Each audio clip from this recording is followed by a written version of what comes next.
उफ, बहुत गर्मी लग रही है। काश कहीं थोड़ा सा पानी का घूंट मिल जाता। हाँ हाँ चांदनी, मैं अभी तुम्हारे लिए कहीं से थोड़ा सा पानी लेकर आता हूँ। चांद और चांदनी एक दूसरे से बहुत प्यार करते थे, मानो उनका तो जैसे जन्मों जन्मों का नाता था। दोनों एक दूसरे के लिए अपनी जान तक देने को संकोच नहीं करते थे। चांदनी 6 महीने की गर्भवती थी। चांद को उसकी बहुत चिंता रहती थी, क्योंकि गर्मियों का मौसम चल रहा था। ये लो चांदनी, पानी पी लो। मैं तुम्हारे लिए ठंडा पानी लेकर आना चाहता था, लेकिन बड़ी मुश्किल से जल्दी जल्दी में यही पानी मिला मुझे। कितना ख्याल रखते हो तुम मेरा।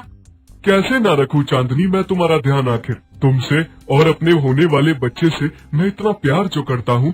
क्या हुआ चांदनी, तुम अचानक से इतनी चिंता में क्यों आ गई? चांद, क्या तुम भूल गए? मालकिन ने कहा है कि आज हमें हमारा नया मालिक लेने आएगा। चांद, कहीं ऐसा ना हो कि मालकिन हमें अलग अलग व्यक्तियों को दे दे। एक ही घर में जाएंगे तो चिंता नहीं रहेगी, साथ में ही रहेंगे। लेकिन अगर हमें अलग अलग कर दिया तो? मेरा तो बहुत मन घबरा रहा है, मुझे बहुत डर लग रहा है। तुमसे दूर नहीं रहना चाहती। तुम घबराओ मत और ऐसे उल्टे सीधे ख्याल अपने मन में भी मत लाओ। सब ठीक हो जाएगा, हम एक ही घर में जाएंगे। चांद और चांदनी की मालकिन नीला नाम की बुजुर्ग और विधवा महिला थी, जिसने बहुत लंबे समय तक चांद और चांदनी को अपने पास रखा, उनको खूब सेवा प्यार दिया। लेकिन अब वो बुजुर्ग हो चुकी थी, सेवा नहीं कर पा रही थी। इस वजह से वो उन दोनों को किसी को बेच रही थी। माँ जी, मुझे आपकी गाय से कोई मतलब नहीं है, मुझे सिर्फ बैल चाहिए, क्योंकि मुझे अपनी खेती बाड़ी करानी है। कौन इतना झंझट पालेगा? गाय साथ ले जाऊंगा तो उसकी सेवा करनी पड़ेगी, ऊपर से गर्भवती है, और कौन इसके और इसके बच्चे को देखेगा? गाय आप किसी और को दे दीजिए, मुझे बस बैल चाहिए। देखा चांद, जिस बात का मुझे डर था वही हुआ ना। ये आदमी सिर्फ तुम्हें ले जाने की बात कर रहा है, हमें अलग कर देगा। न जाने अब मालकिन क्या करेंगी। हाँ चांदनी, तुम घबराओ मत। देखो, मालकिन पर भरोसा रखो, क्या पता वो हमें समझे, वो ऐसा ना करे। देखो बेटा माधव, जानते हो मैंने इन दोनों को बहुत लंबे समय से रखा है, क्योंकि इन दोनों के बीच में बहुत प्यार है, बहुत प्यार करते हैं एक दूसरे से।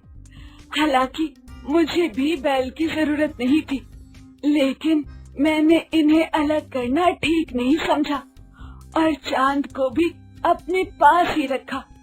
अब मैं बुजुर्ग हो गई हूँ, इन दोनों को समय से खाना पानी तक नहीं पूछ पाती, इसलिए मैं इन्हें दे रही हूँ। ये दोनों बहुत ही समझदार गाय और बैल हैं। भले ही जानवर हैं, लेकिन इंसानों से भी ज्यादा समझ और प्यार है इन दोनों में। अगर तुम्हें लेना है तो दोनों को ले जाओ, वरना मैं इन्हें अलग अलग करके किसी को भी नहीं दूंगी। तभी माधव कुछ सोचने लगता है। अरे ये तो इतना अच्छा हट्टा कट्टा बैल है, अगर इस गाय को साथ में नहीं ले गया तो ये बुढ़िया बैल भी नहीं देगी। इतने अच्छे बैल से हाथ धो बैठूंगा। ऐसा करता हूँ, इस गाय को भी साथ ले जाता हूँ, फिर बात का बाद में देखूंगा इसका क्या करना है। अरे माँ जी, मैं क्या कह रहा था कि आप मुझे ये गाय भी दे दीजिए, मैं इसकी अच्छे से सेवा करना चाहता हूँ।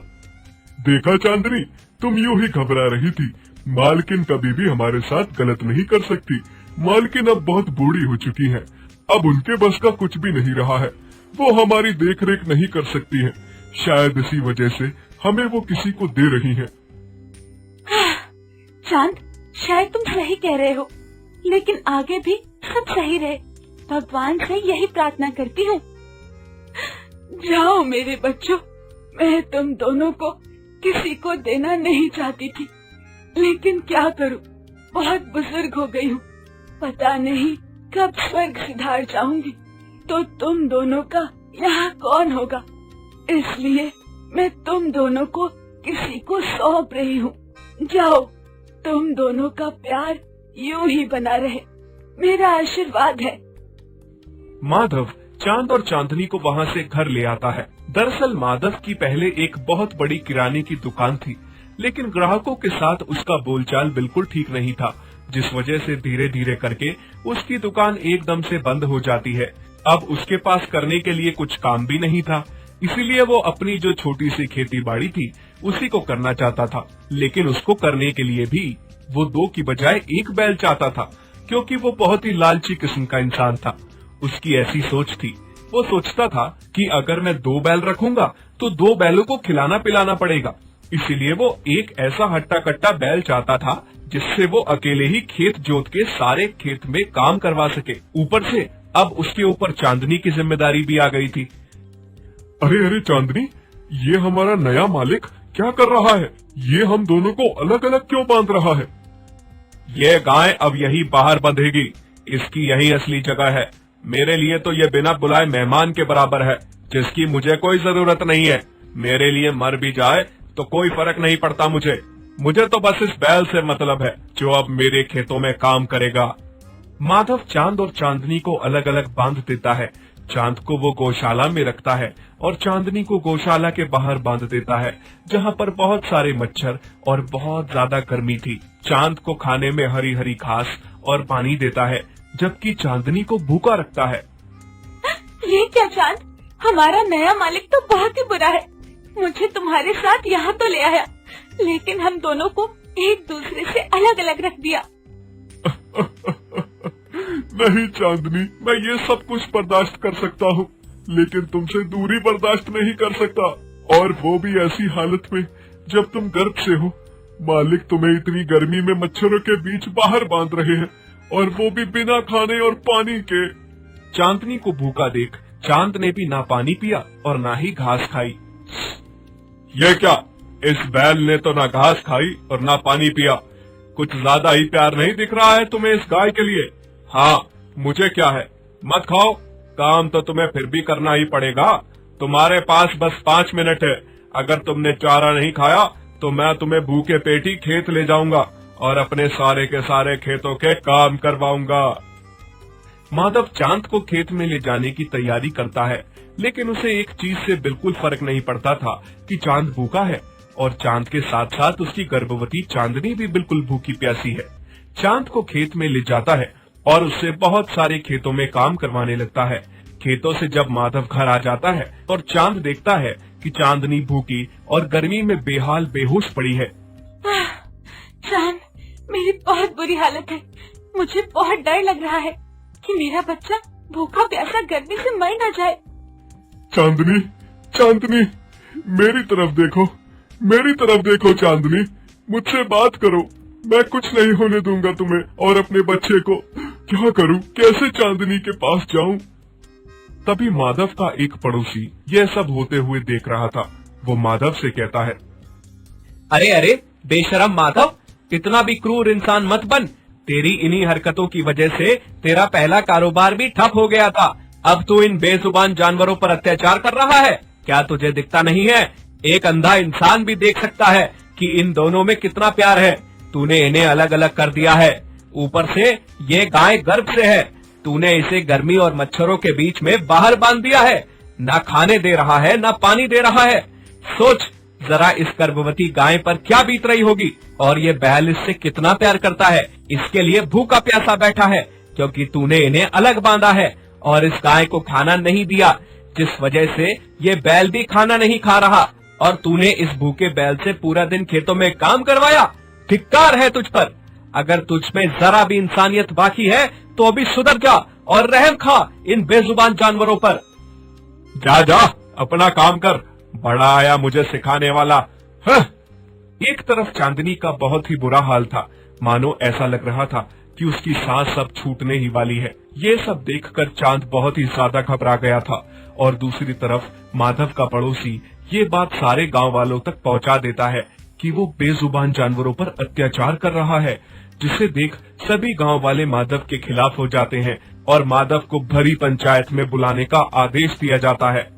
इस गाय की वजह से मुझे भरी पंचायत में बुलाया गया। अब ना जाने सरपंच और पूरे गांव वाले मुझे क्या सजा सुनाएंगे। इससे पहले कि कोई मुझे सजा सुनाए, मैं इस गाय को ही मार डालूंगा। मैं इसे जिंदा नहीं छोड़ूंगा।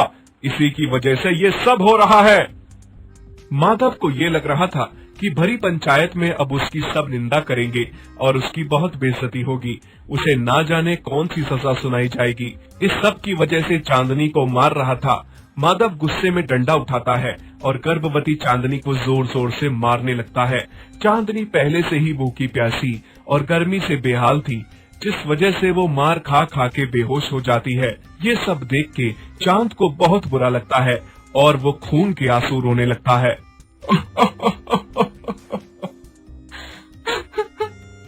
बस कीजिए मालिक, अब मेरा बच्चा मर जाएगा और मेरी सांसें छूटने ही वाली है। तेरी वजह से ये सब हुआ है।